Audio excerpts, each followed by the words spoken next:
have you ever thought about investing as a quest? I mean, not just for a decent return, but for something truly legendary. Today, we're going to talk about the hunt for the 100-bagger, a stock that could literally change your financial life. So what does a quest like that even look like? Well, it often starts with a number that, let's be honest, most of us just dream about. Not just a goal, but a real life-altering destination: $1 million. Now, here's the wild part. We're not talking about a lifetime of scrimping and saving to get here. We're talking about the kind of return you could get from a single, well-chosen $10,000 investment. Yeah, I know, it sounds like pure fantasy, right? It's like trying to find a unicorn out in the wild. But what if I told you there's a map? A study that actually charts the course these incredible investments have taken in the past. Okay, so before we get too far down the rabbit hole, let's just make sure we're all on the same page. A 100-bagger.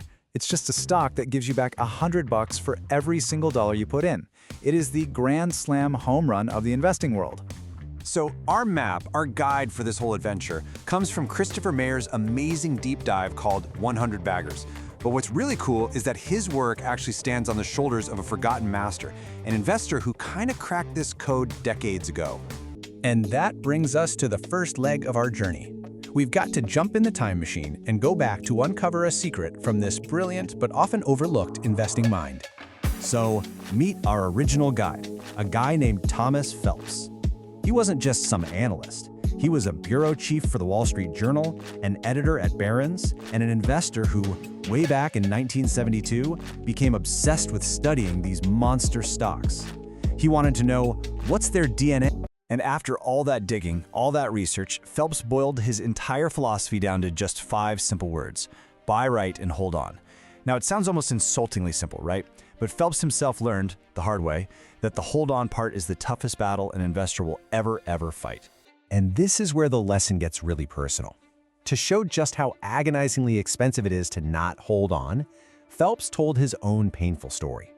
He sold his stock in a super promising company, Polaroid, to cover a doctor's bill. I mean, it's a decision any of us might make, but that one choice cost him a fortune down the road.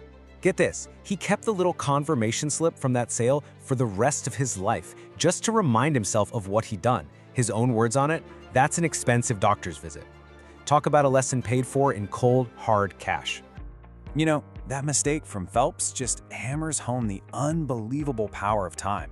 I mean, look at the math here. You don't need to hit a 1 in a million lottery ticket stock. You just need a great business that can steadily grow for decades. Even a 20% annual return, which is really strong but not impossible, gets you to 100-bagger status in 25 years.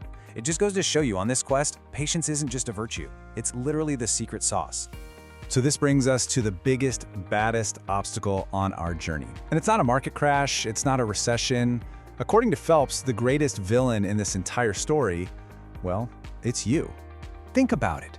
We are just wired for action. We're constantly checking our phones, we're watching the stock ticker, we get all antsy when a stock goes down, and then we get tempted to sell and lock in profits when it goes up. This constant nagging need to do something is the single biggest threat to ever finding a 100-bagger. Phelps had this great kind of folksy way of saying it. It's something he learned from a carpenter when he was a kid. All that constant trading and tinkering, it feels productive, right? But a lot of the time, you're just making a mess. It's just a lot of activity without any real results. So if we are our own worst enemy, how in the world do we protect ourselves from ourselves? Well, Phelps's ideas inspired this simple but totally brilliant strategy that basically acts as a shield against our worst instincts. It's called the coffee can portfolio, and the idea is straight out of the Old West, back when people would stick their valuables in an old coffee can and literally hide it under the mattress. The whole point is to remove the temptation to mess with it. So how does this actually work? It is incredibly simple. Step 1, you do the really hard work up front to find your absolute best long-term investment ideas. Step 2, you buy them, and then you mentally lock them away in that coffee can. And then step 3, and this is the hardest part, the really hard part, you commit to leaving them totally, completely alone for at least a decade. Okay, so we know we have to hold on. But what exactly are we holding on to? What is it that actually powers a stock to a 100-fold return? Well, this is where we get into the mechanics, or what Christopher Mayer calls the twin engines of growth. It's this powerful 2-part formula. Engine number 1 is pretty straightforward. The company's profits have to grow, a lot, for many years. But engine number 2, that's the rocket fuel. That's when the market gets so pumped up about that growth that it's willing to pay a higher and higher price for every single dollar of profit. When you get a great business and you combine it with growing excitement from investors, man, the results can be absolutely explosive. I know this all sounds a little abstract, so let's make it real. Let's look at an honest-to-goodness example. Monster Beverage is a classic case study of a stock that hit 100 bagger status at lightning speed. I'm talking just 10 years, by firing up both of those engines perfectly. Right here, you can see that first engine just revving up. Between 2002 and 2006, Monster's sales didn't just grow, they went vertical. But look, the real magic is in that gross profit percentage. That number tells you how much cash they made on every single can they sold. As their brand got stronger, they could charge more, which made them a fundamentally more profitable company. That is the sign of a seriously powerful business. And the result of all that brand power? Just an absolute gusher of pure profit. Their net income grew over 30 times in just 4 years. And check out the return on equity, or ROE. Think of ROE as a grade for how good the company is at using its own money to make more money. It quadrupled. This was basically screaming to investors that the business itself was turning into an incredibly efficient profit machine. That's engine number 1 in total overdrive, which then of course lit the fuse on engine number 2, a sky-high valuation from the market. So here's the big takeaway. We spend so much of our time and energy looking for the next hot stock to buy.